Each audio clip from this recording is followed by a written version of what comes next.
Hello friends, welcome back to my channel. In this video tutorial, I will show you how to fix Steam Remote Play together not working. So if you are facing this kind of issue, just go through this video guide. So the first method is to exit from Steam and then restart your PC. So go to Steam, click on Steam option over here, then click on exit.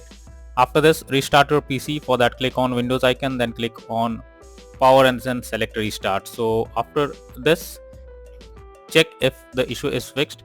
If not, next is to check in Steam client update and game update. So for that, go to Steam, click on Steam option over here, and here you need to click on check for Steam client updates. And if you are playing the game, then check if there is any update available.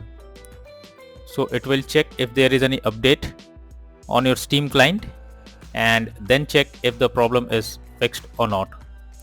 Next is to switch off enable remote play option. So for that, launch Steam, then go to Steam settings, remote play, turn off enable remote play option, then exit from Steam and again launch and turn on enable remote play. So for that, go to Steam, click on Steam option over here, then click on settings.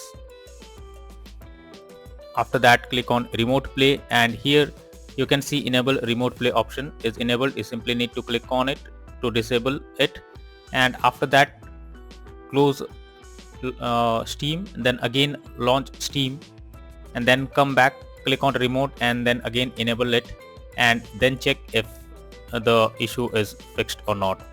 If not, next is to disable hardware decoding. So for that, you need to go to this path. So go to Steam, now click on Steam option over here, then click on settings, then go below, click on remote play. After that, go below. Here you need to enable advanced client options. Simply enable it, and after that, go below, and here you can see hardware decoding. You simply need to click on it to disable it, and after this, check if the issue is fixed or not. So that's all for now in this video. Thank you.